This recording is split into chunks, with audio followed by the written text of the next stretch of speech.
Hi, I'm David Shah and this is Weight Loss Exposure. In today's video I really want to discuss the management of change and how not getting that balance right of implementing change to the right degree can really hinder or impact on one's ability to lose weight. Over the years that I've been in this industry, I kind of realised early on that I tend to see two types of people in terms of their mindset and their approach to change. One is very resistant to change, not really willing to accommodate too much in terms of what I would recommend needs to be done from a change of lifestyle point of view. And on the other end of the spectrum, I've got people who are so eager, so determined to get results that they want to dive right into whatever we discuss with lifestyle management consultations, and they almost seemingly want to change overnight. So everything that's been discussed, they want to go right in and put those into practice straight away. Two very different types of people, but invariably they both can potentially end up in the same place, which is inaction. And obviously inaction isn't the way to achieve weight loss at all. With the first type of person, it should be pretty self-explanatory. Being resistant to change, not being open to making changes in lifestyle, doesn't give me much leverage to guide that person into doing what's necessary to bring about the results that they would want and that they express to me.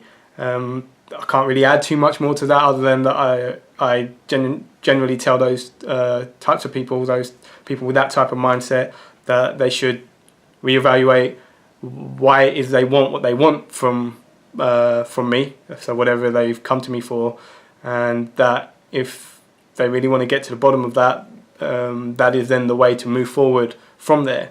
It's more the second type of person that I really want to look at, because as I said a moment ago, that person who wants to do too much too soon, so to speak, can end up pretty much in the same position as the person that wants to do, in terms of change, wants to do very little. And you might be thinking, well, how is that possible? Simply because people that come to me, whether they're hugely motivated to make change or resistant to change, are invariably in the same kind of position in their lifestyle.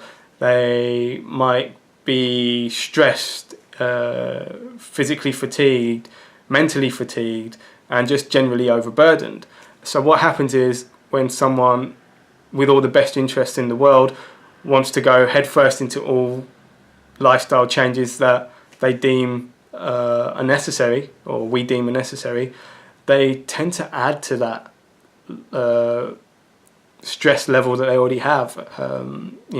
They get overwhelmed by the sheer volume or detail of change that they've thought was possible.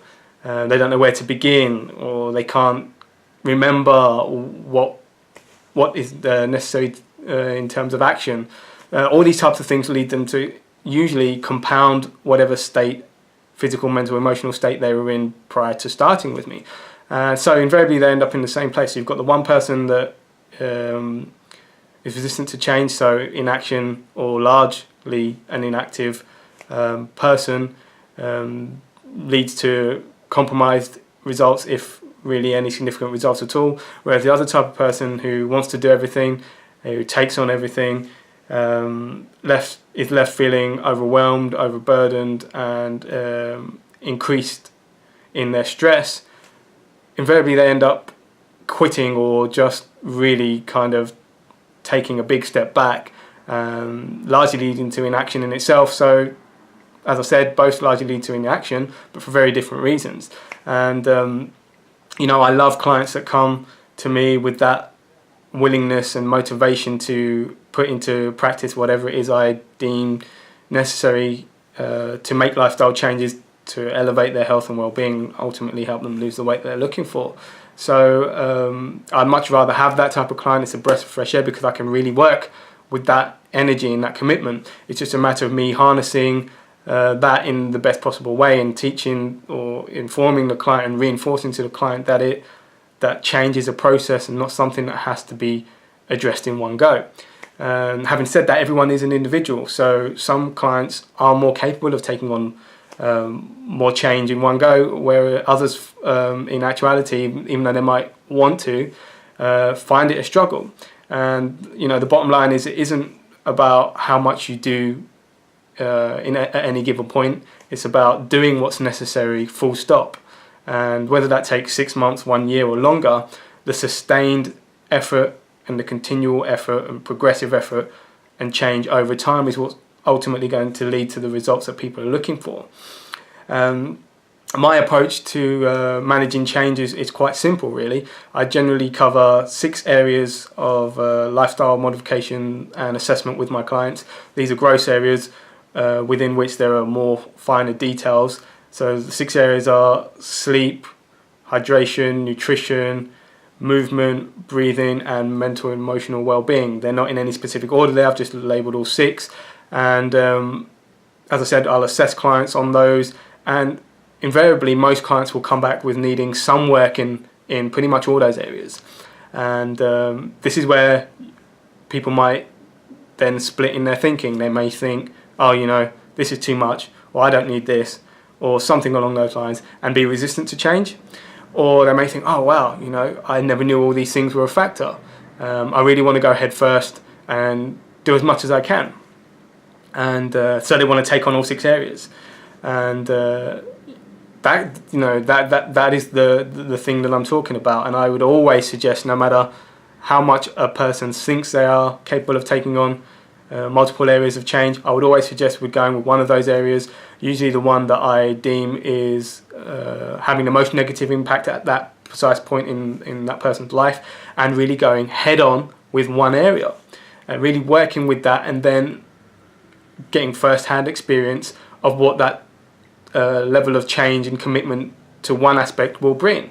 And that typically does 3 things from experience with clients. It helps them understand cause and effect, because they're only working with one area. They can see just how modifying that area or eliminating something in that area can affect them. So what that area left untouched has been contributing to their life in a negative way. It gives them a purpose of self-control. As I said before, when people take on too much, or they want to do too much with all the best interests, it can spiral out of control. They can seem overwhelmed by it. So when focusing on one area and then really understanding what that does to the body and how that's been affecting that person's body, it gives them a real sense of self-control, that they are in control of how they treat their body, and how then what they do affects in a positive way their health and well-being. But I think the most important one is this: making a focused and a conscious effort on one area, investing everything a person has in that area, and then experiencing the benefits of that, will leave that person with greater health and vitality, along with energy and motivation, because of all those 3 things, to want to do more. And to me, that is the crucial point. Modifications in lifestyle to bring about weight loss or improved health should really be a snowball effect from experiencing the benefits of one change and then having the resources to then go on and do more. Whereas, as I see it, too often it's a downward spiral where people, in the case of wanting to make change, sometimes take on too much, and they get into that point where they get crippled by it. So they may start off getting some return from what they're doing, because invariably they'll have some energy and application to be able to sustain what they try to some degree. But then as that becomes unmanageable and things begin to fall apart, they get into a point of a downward spiral. So what I mean by that, they may start improving their health and vitality, they may start to lose some weight and see significant body changes, but then because they've bitten off more they can chew, so to speak, they can't sustain that, and then that slows and then goes into reverse. To me, it's always about finding that middle ground, so not being at either end of the extremes, clearly not being so resistant to change that you limit your potential to experience a lifestyle that is conducive of good health and optimum weight, and clearly going to the other end where you take on so much that it's not sustainable, and therefore you end up quitting, not getting the benefits that you were hoping for, isn't the way forward either. It's usually somewhere in the middle, doing a little bit at a time and then building upon that and enhancing your experience from that as time goes on. I think that's pretty much all I wanted to say in this video. It's a real key point I wanted to make. It's something that I believe is increasing in frequency with people's realization that they need to make lifestyle changes as the general population around the world suffers greater from ill health and obesity. I am aware and I am pleased by the fact that people want to take on the responsibility for themselves to make the changes necessary to either prevent themselves from being subjected to those factors, or to reduce any symptoms of ill health and obesity that they might already currently be dealing with. I just felt it necessary that people started off on the right foot and didn't get caught in this to-ing and froing between not doing enough and doing too much. Thanks for watching, and I'll see you all soon.